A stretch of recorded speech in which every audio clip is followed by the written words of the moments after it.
You ever notice how we spend so much time pruning our plants, curating our playlists, and cleaning out our closets, but we let toxic people collect in our lives like expired milk?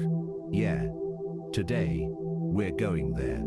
I'm breaking down people you should cut off, without warning, to reclaim your peace. It's gonna be raw, controversial, and maybe even a little funny, because personal growth isn't always polite. And that's okay. Nah. And if you enjoy deep, thought-provoking insights on Stoicism, self-improvement, and navigating life with wisdom, you'll love my free newsletter. Every Sunday, I share powerful lessons, controversial truths, and practical strategies to help you level up, all for free. Want to join? Sign up using the link below and start receiving value-packed content straight to your inbox every week. And if you're a brand looking to sponsor my content and reach a highly engaged audience, feel free to reach out via my email in the description. Let's create something impactful together. 1. The jealous friend. Let's talk about one of the most dangerous species of human you'll ever encounter, the jealous friend. Oh, they're subtle. They don't show up wearing a big neon sign that says, "I secretly hate your success." No, they'll be right next to you, smiling for the selfie, clapping just a little too softly when you win, and whispering little doubts into your ear when no one else is around. And if you're not careful, you'll mistake that for love. Now, because we're taught that jealousy is normal, we're told everyone feels a little jealous, and that it's our job to be understanding. After all, you wouldn't want to make them feel bad, right? Wrong. Look, we all feel jealousy sometimes, but a true friend never weaponizes it against you. A true friend doesn't resent your glow. They bask in it with you, but society has romanticized jealousy. We call it just being competitive, or just caring too much. Nah, jealousy unchecked becomes sabotage. When you post your big win, they leave a dry comment like, "Wow, must be nice." When you say, "I got promoted," they reply, "Oh yeah, well my boss just made me team lead." When you're happy about your new relationship, they say, "Enjoy it while it lasts." Relationships never work out for me. When you succeed, they suddenly disappears. But when you fail, oh baby, they're front row, popcorn in hand, watching you fall. I once had a friend, let's call her Ashley, who when I landed my dream job, actually said, "Wow, I mean you're lucky," because they probably just liked your smile. People with actual qualifications don't even get callbacks. Can you believe? I laughed it off at the time, but it sat in my chest like a rock. Why? Because deep down I knew she wasn't clapping for me. She was clawing at me. Here's the thing. A jealous friend doesn't just silently wish you'd fail. They start planting seeds. Little comments to make you doubt yourself. Little stories to make others doubt you too. They'll downplay your achievements, minimize your efforts, and amplify your mistakes. And why? Because your growth reminds them of everything they're not doing. If you keep them around, you'll start shrinking yourself just to make them feel comfortable. You'll start second-guessing your wins, dimming your light, hiding your happiness, all because you don't want to trigger them. And guess what? That's not friendship. That's hostage-taking. I kept Ashley in my life, way longer than I should have, because I felt sorry for her. She'd always say things like, "I'm just not lucky, like you," or "Life's always been hard for me." So every time she hurt me with her snide comments or icy silence, I forgave it. I excused it. I told myself, she's just insecure. Maybe if I include her more, she'll feel better. But here's what nobody tells you. You can never be small enough to heal someone else's insecurity. You can never dim your light enough to bleed enough to stop their pain. The more I tried to make her feel okay, the more she resented me. It was never enough. It was never going to be enough. So one day, I stopped explaining and just cut her off. I didn't send a paragraph. I didn't announce it. I just stopped answering. And you know what? The weight I felt lift off my chest was shocking. I didn't realize how much space she was renting in my mind. I didn't realize how much I had been hiding my happiness just to keep her comfortable. Asterisk, lesson. Cutting off a jealous friend isn't cruel. It's kind to you and even to them, because as long as you keep enabling them, they'll never confront their own demons. And as long as you keep letting them clip your wings, you'll never fly. The truth is, jealousy is a feeling, but when someone turns that into behavior, when they act out their resentment, they're showing you who they really are. Believe them the first time. Let's move. You thought you'd get away clean, Nas. Let's be honest. We've all felt a twinge of jealousy before. I know I have. There was a time when a close friend of mine bought a house before I did, and it stung. I was happy for her, but also embarrassed about where I was in life. So what did I do? I admitted it to myself. I even admitted it to her. And then I worked on my own path. So if you feel jealousy rising up, ask yourself, am I turning it into bitterness? Or am I letting it inspire me? Because one of those builds friendship, and the other burns it down. Asterisk, less. The end of the day, life's too short to surround yourself with people who secretly want to see you lose. Find friends who clap when you win, who brag about you behind your back, who tell everyone how proud they are of you. And if someone can't do that, let them sit in the cheap seats and watch your show from afar. Not everyone deserves backstage access to your life. So here's my challenge to you. Look at your circle. Who isn't clapping when you win? Who keeps you small so they can feel big? And who lights up your world without making it about them? Choose wisely. Your peace depends on it. Asterisk, oh. And if you enjoy more brutally honest, thought-provoking takes on self-improvement, stoicism, and navigating life's messy little truths, make sure to sign up for my free newsletter below. Every Sunday, I send you real talk, controversial wisdom, and practical strategies to help you level up. No fluff, no fake positivity, just the good stuff. And if you're a brand looking to sponsor content that actually makes people think and grow, email me in the description. Let's create something meaningful together. Now go and don't forget to clap loudly for your friends, unless they're Ashley. 2. The gaslighter. The gaslighter. One of the slipperiest, most infuriating characters you'll ever meet. Like a magician, they can make you question what you saw, what you heard, what you felt, even what you know. They're not just toxic, they're dangerous. And the worst part, half the time you don't even realize it's happening, until you're sitting there wondering if you're the crazy one. That is, we live in a world that still romanticizes misunderstandings and communication gaps. We're taught to always hear the other side, to look at it from their point of view, and to assume it's all just a mistake. But let me tell you, not every lie is innocent, and not every manipulator deserves your patience. Gaslighting isn't just a little fib here and there. It's a campaign designed to make you doubt your own mind so they can control you. It's emotional abuse, dressed up as concern or confusion, and it leaves scars you can't see. Asterisk. Here are some of the classics you've probably heard. You're overreacting. That never happened. You're too sensitive. Why would I ever do that to you? Think about it. Wow, you're imagining things again. sound familiar?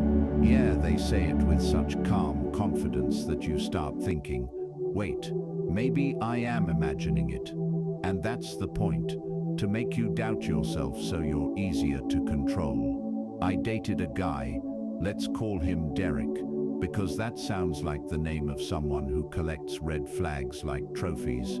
Derek was charming, funny, and just insecure enough that I thought he was real. But every time I caught him doing something shady, texting his ex, lying about where he was, and confronted him, he'd say, "Oh my God, you're crazy, you're obsessed.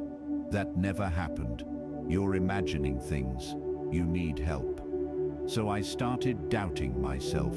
I'd delete screenshots because I thought maybe I was being too much. I stopped asking questions because I didn't want to be paranoid. At one point, I even apologized to him for catching him lying to me. That's how good he was. This it one day though, and here's the funny part. I actually recorded a conversation we had where he admitted to lying. The next day, when he denied it again, I played it back. His face, priceless. And you know what he said? "Wow, you really went through all that trouble. That's insane. You're insane." I laughed. For the first time in months, I laughed. Because in that moment, I realized, no matter what evidence I brought, no matter how right I was, he'd never admit it.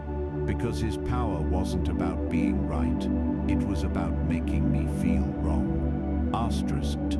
This it, look, you can't win with a gaslighter, because their entire game is about not playing fair.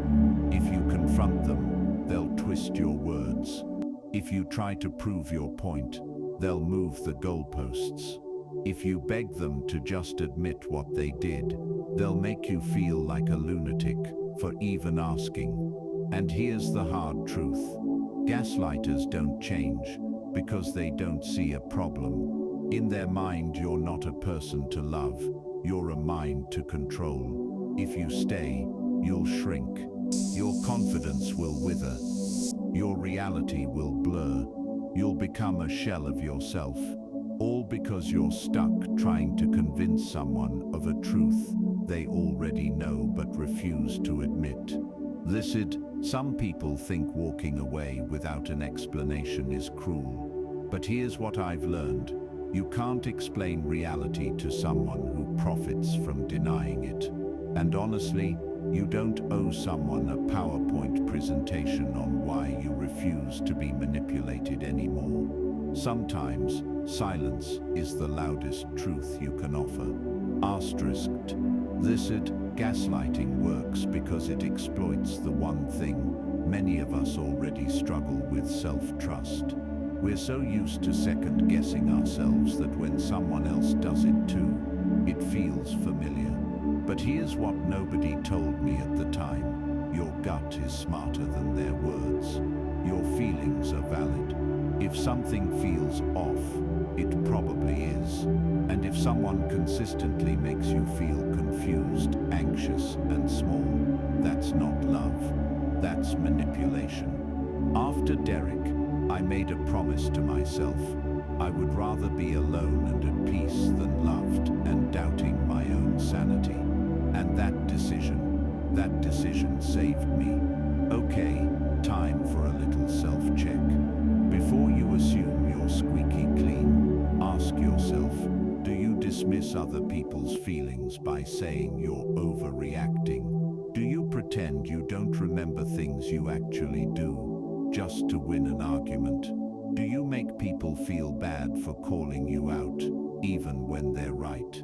If you caught yourself nodding, it's not too late. We've all gaslit someone at some point, even unconsciously. The difference is whether you own it and change, or double down and destroy relationships. You deserve to live in a reality where your thoughts are your own, your feelings are valid, and your truth isn't up for debate.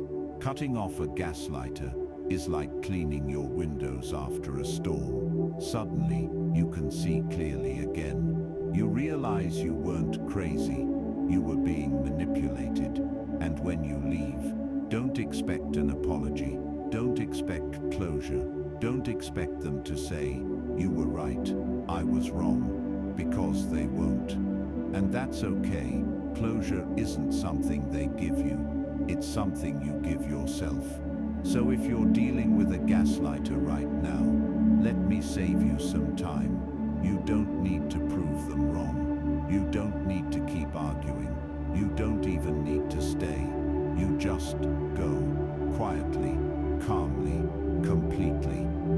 Yupples, isn't, and hey, if you enjoy deep, brutally honest, and thought-provoking insights on navigating life's messy truths, don't forget to sign up for my free newsletter below. Every Sunday, I send you stories like this, controversial truths, powerful lessons, and strategies for reclaiming your peace and leveling up. And if you're a brand looking to sponsor content that actually changes lives, hit my email in the description. Let's create something meaningful together. Now go trust your gut and never let anyone tell you it's just your imaginations again. 3. The fake cheerleader. Ah, the fake cheerleader. You know them. You've probably got at least one lurking in your life right now. They're the ones who look like they're rooting for you. But deep down, they're secretly hoping you trip on your way to the podium. See, these people are tricky, because unlike the obvious haters, the fake cheerleaders actually smile. They clap. They say, "Wow, that's amazing." But if you pay close attention, the energy doesn't match the words. The applause is hollow. The compliments are backhanded. Their support has fine print you didn't read. Because we're conditioned to believe anyone who smiles in our direction is on our team. We're told to appreciate any kind of support, even if it comes wrapped in sarcasm or sprinkled with envy. We don't want to sound ungrateful. Right. After all, they did show up. They did say, "Congrats." But here's the kicker. Not all claps are created equal. Some people clap because it's expected, not because they're truly happy for you. And calling it out, oh boy, people hate when you call it out. You'll hear things like, "You're being too sensitive," or "Not everyone has to be over the top." But let me tell you something. When someone's happiness for you feels forced, you're not imagining it. That's your intuition screaming. They're not really on your side. Let me break it down. They always find a way to diminish your achievement. I got promoted. Them. Oh, that's nice. At least now you can afford better clothes. They clap only when it's convenient. You post your good news on social media. They ignore it. You fail publicly. Oh, they're suddenly very engaged. Their compliments have an expiration date. In the moment they say, "You deserve it." But a week later they're gossiping about how you just got lucky. They make your win about them. I finally finished my degree. Them. Oh, that reminds me. I've been thinking about going back to school too. I mean, anyone can do it if they put their mind to it. Sound familiar?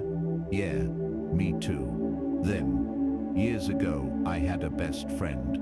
Let's call her Melissa, who I thought was my #1 fan. She was there for my late-night rants. She'd say, "You're amazing. You're destined for big things." So when I finally launched my first business, I expected she'd be the loudest voice in the room. Instead, crickets. No text, no post, no congratulations, nothing. So I reached out, awkwardly, and said, "Hey, did you see the launch? It's live." Her response? "Oh yeah, I saw it." "Good for you, but you know, that market's really saturated. Are you sure this is sustainable?" It felt like a punch in the gut. She even told another friend, which of course got back to me, that she didn't know why I even tried, because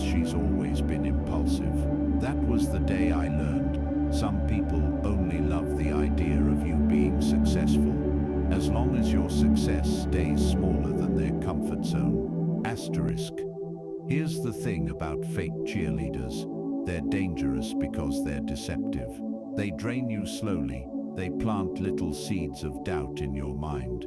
They make you feel guilty for winning. And worst of all, they stunt your growth because you subconsciously start dimming your light to make them comfortable. If you don't cut them off, you'll start shrinking yourself just so you can keep their approval. You'll avoid celebrating your wins just to avoid making them uncomfortable. You'll start believing their doubts instead of trusting your dreams. And for what? So they can sit in the front row of your life, pretending to clap while secretly rooting for you to fail. Nah, not worth it.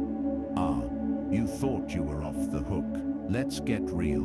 We've all had moments of envy. I know I have. When a friend of mine got married while I was still single, I plastered on a smile, but inside, it stung. The difference is, I owned it. I worked on it. If you catch yourself downplaying someone's win, gossiping about their success, or secretly hoping they don't make it, pause. Ask yourself, what does their success trigger in me? And how can I turn that into inspiration instead of bitterness? Because here's the hard truth, their shine doesn't dim yours. The sun and the moon both shine, and nobody complains. When you start winning in life, really winning, it exposes people. Success is a mirror. It shows you who's really on your side, and who was just standing close because you weren't a threat yet. And that's okay. Let them go gracefully. You don't need a dramatic fallout. You don't need to announce it. Just stop sharing your wins with people who secretly want you to lose. Asterisk. You deserve people who cheer with their whole chest. People who brag about you behind your back. People who celebrate you even when they're struggling themselves. Don't keep people around just because they clap. Listen to the sound of the clap. Is it genuine or is it hollow? Remember, real friends don't compete with your glow. They help you shine brighter. Bored. Nah. If you enjoy honest, thought-provoking takes like this, make sure to sign up for my free newsletter below. Every Sunday, I send you the kind of uncomfortable truths and practical strategies you won't hear anywhere else, all designed to help you level up. And if you're a brand that wants to sponsor real, impactful content, hit me up via the email in the description. Let's create something meaningful together. Now go find people who cheer for you like they mean it. And if they don't, let them watch from the cheap seats. 4. The opportunist. Ah, yes, the opportunist. This one deserves a whole sermon. You know the type. They show up when you're winning and evaporate when you're struggling. They don't want to build with you. They want to benefit from what you've already built. They're not clapping for you because they're proud. They're clapping because they think your win means an opportunity for them. And here's what makes them dangerous. They're really, really good at pretending to care. Asterisk. Theosp. Because nobody wants to believe that the people in their circle are there for selfish reasons. It feels cynical to even suggest it, right? We like to think our friendships, our partnerships, even our family connections are rooted in love and mutual respect. But let me break it to you gently. Not everyone next to you is with you. Some people are just next to you because it's convenient, because it's profitable, because you've got the plug, the connections, the spotlight, and they're hoping to catch some crumbs. The hard truth, not everyone clapping is happy for you. Some are just waiting for their turn at the mic. Here's how you know you've got an opportunist in your life. You hear from them only when you have something they want. Suddenly they become your best friend when you land a good job, gain followers, or start a business. They drop hints like, you know, we should collaborate sometime, if you ever need someone to help you with that. They're quick to take but slow to give. They're allergic to being around when you're broke, sick, or struggling. But the second you glow up, They pop up like a motivational quote on Instagram. I once had a friend, let's call him Jason, who hadn't spoken to me in nearly 2 years. But then when I got invited to speak at a big conference and posted about it, he slid into my DMs like, "Yo, so proud of you. By the way, if you need someone to help with your slides, or like, introduce you to people, let me know." This too, at first I thought, wow, that's nice of him. But then he started sending me links to his business, suggesting I shout him out during my talk, and even asked if he could come with me to network. That's when it hit me. He wasn't proud of me. He was positioning himself to use me. And the moment the event was over, you guessed it, radio silence. Here's the danger of keeping opportunists around. They drain you. They don't see you as a human being. They see you as a ladder, and ladders are supposed to be climbed. The more you let them leech off your time, your connections, your energy, the less you have left for the people who actually care about you. And when you finally hit a rough patch, because life is cyclical and rough patches will come, they won't just disappear. They'll find someone else to climb. If you're not careful, you'll spend years investing in people who were only renting your friendship by the hour. Asterisk. This is where it gets tricky, because yes, to some extent we all benefit from our relationships. That's healthy, but there's a difference between mutual support and parasitism. Mutual support looks like, I've got your back because I love you, not because you owe me. Opportunism looks like, I'm only here because you can do something for me right now. And trust me, you'll feel the difference in your gut. One feels like warmth, the other feels like pressure. Asterisk. Recent 4 years I kept people in my circle who were clearly opportunists, but I convinced myself they were just ambitious or just hustling. One of them even told me outright, "You're lucky to have me around because I'm good at making connections." At first I thought, wow, maybe they're right, but one day I hit rock bottom financially. I couldn't help anyone, couldn't connect anyone, couldn't provide anything. And do you know how many of those people stuck around? 0. Not even a text to say, "Hey, are you okay?" That's when I realized, if someone only sticks around when you're up, they were never really with you. They were just with the version of you they could exploit.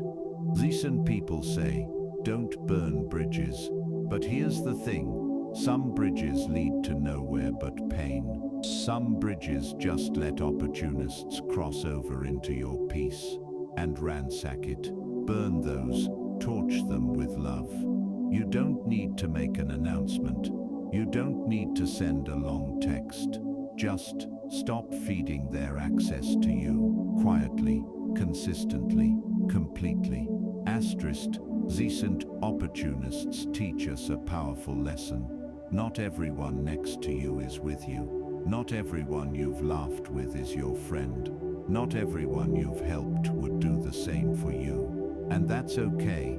Their presence was still a lesson. A reminder to pay closer attention to who shows up empty-handed and who comes with their own light to add to yours. When you remove opportunists from your life, you make space for people who actually deserve to be there. People who don't just take but give. People who show up when the party's over and the lights are out. Recent don't think you're immune. We've all had moments where we reached out to someone, not because we missed them but because we needed something. That's human. The difference?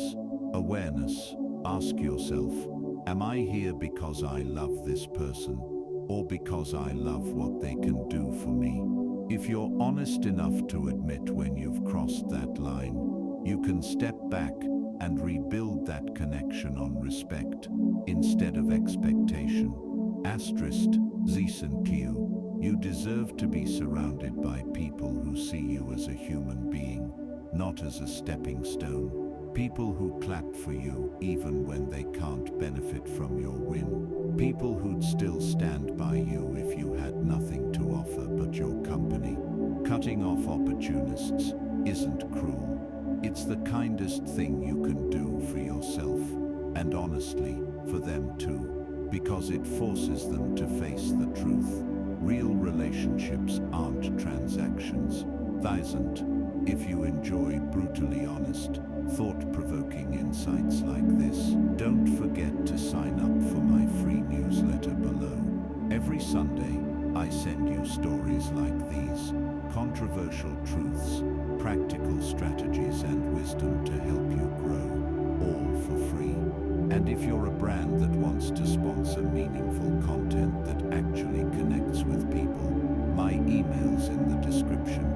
Let's build something real together. Now go audit your circle, and if you find someone treating you like an ATM or a ladder, cut off their access and let them climb someone else.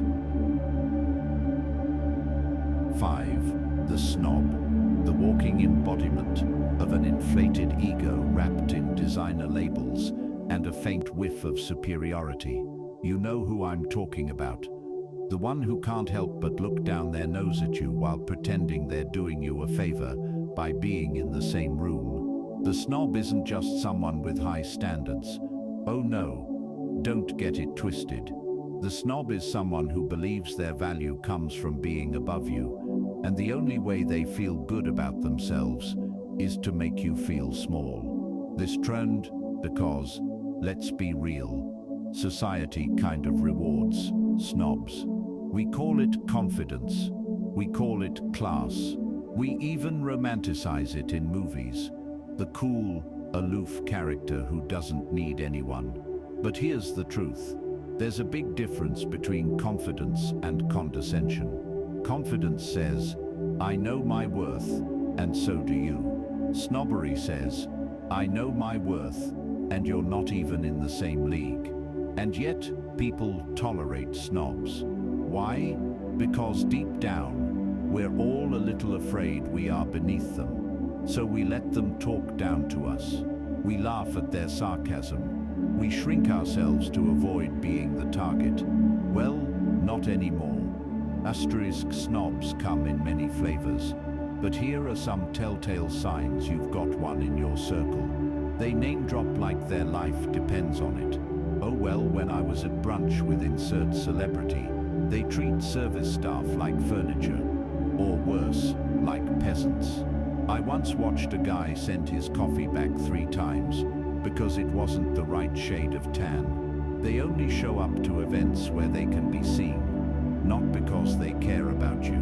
Birthday party at a dive bar, too lowbrow, fancy rooftop gala. Suddenly they're free. They belittle your choices, then disguise it as helpful advice. Oh, you bought that car. I mean, it's fine if you don't care about resale value. They constantly remind you, and themselves, that they're a little better. Whether it's money, taste, education, or even their spiritual journey, somehow, they're always ahead of you. It's summies tell you about Vanessa. Vanessa was in my circle for years, and at first I thought she was just classy. She dressed impeccably, she knew all the right restaurants, she had that effortless put-together vibe. But slowly, her comments started cutting deeper. When I got a promotion, she said, "Oh well, at least you're happy there. I just couldn't settle for a company like that." When I finally saved enough for a little weekend getaway to Mexico, she said, "Oh, how cute. I usually go to the Maldives. But hey, everyone starts somewhere." At dinners, she'd roll her eyes at the waiter, then look at me like I was crazy for tipping 20%. The breaking point? When she actually laughed at my dream of starting my own business. Oh honey, not everyone's cut out for entrepreneurship. Some of us just have it. That night I realized she wasn't elevating me, she was eroding me. Asterisk, the cheer. Here's the thing about snobs. Their superiority complex is a cover for their insecurity. They build themselves up by tearing others down. And if you let them stay, you'll start believing their version of you. You'll second guess your choices. You'll feel embarrassed about your wins because they aren't big enough. You'll start playing small just to avoid their judgment. And that's not friendship, that's emotional hostage-taking. The cheer.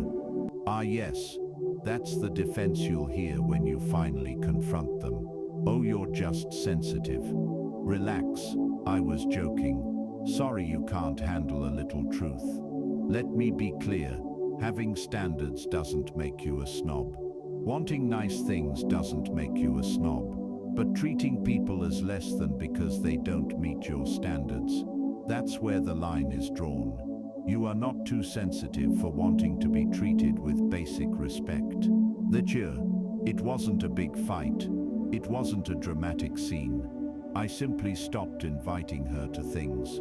Stopped responding to her condescending texts.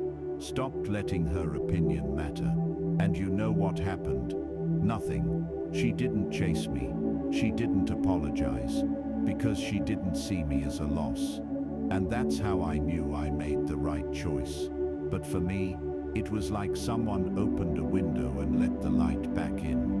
I could finally celebrate my life without her looking down her nose at me. When you let go of people who treat you like you're beneath them, you make room for people who see you as an equal, or better yet, who lift you higher. And the truth is, no amount of status, money, or taste makes anyone more worthy of love and respect than anyone else. Anyone who believes otherwise isn't worth your time. The cheer. If you're constantly being made to feel small, it's not because you are small, it's because someone else needs you to feel that way so they can feel big. Your worth isn't measured by the car you drive, the clothes you wear, the people you know, or the places you vacation. It's measured by your character, how you treat people when you think you don't need them, and no snob can take that away from you. Mostrist, sires, cheer. Oh, don't act like it's impossible. We've all had moments where we thought we were above something, a job, a person, a situation. I've been there. The difference is being aware of it and checking yourself before you hurt people. If you catch yourself judging others to feel superior, stop. You're not better, you're just at a different chapter, and everyone's story unfolds at its own pace.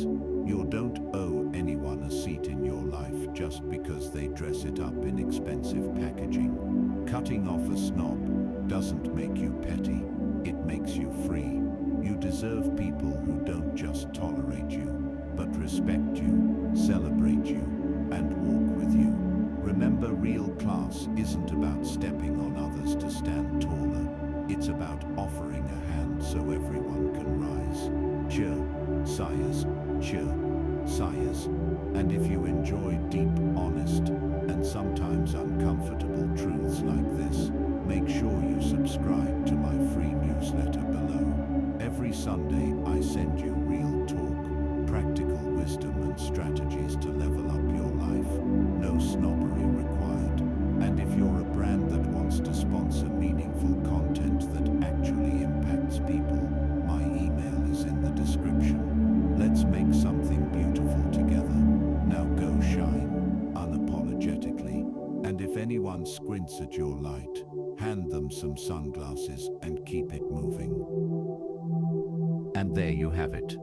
Kinds of people you should cut off without warning. Jealous friends, gaslighters, fake cheerleaders, opportunists, and snobs. They all wear different masks, but they have one thing in common. They drain you, they dim you, and they keep you from becoming who you're meant to be. Listen, protecting your peace isn't selfish, it's survival. You're not cruel for walking away from people who treat you like an option, a stepping stone, or a punching bag. You're just finally choosing yourself. Life is too short to spend it proving your worth to people who'll never clap for you. Too precious to waste explaining yourself to people who don't even hear you. and too beautiful to share it with those who only love you when it's convenient for them. So audit your circle, choose wisely, and remember, you don't need to announce your boundaries, you just need to enforce them. If this resonated with you, and you want more brutally honest, thought-provoking, and uplifting insights like this, make sure to sign up for my free newsletter below. Every Sunday, I send you real stories, hard truths, and actionable wisdom to help you level up. And if you're a brand looking to sponsor meaningful content that actually connects, my email is in the description. Let's create something impactful together. Asterisk. Until next time, keep shining, keep growing, and don't be afraid to close the door on the wrong people so the right ones can finally walk in. Take care, and don't forget your peace is priceless.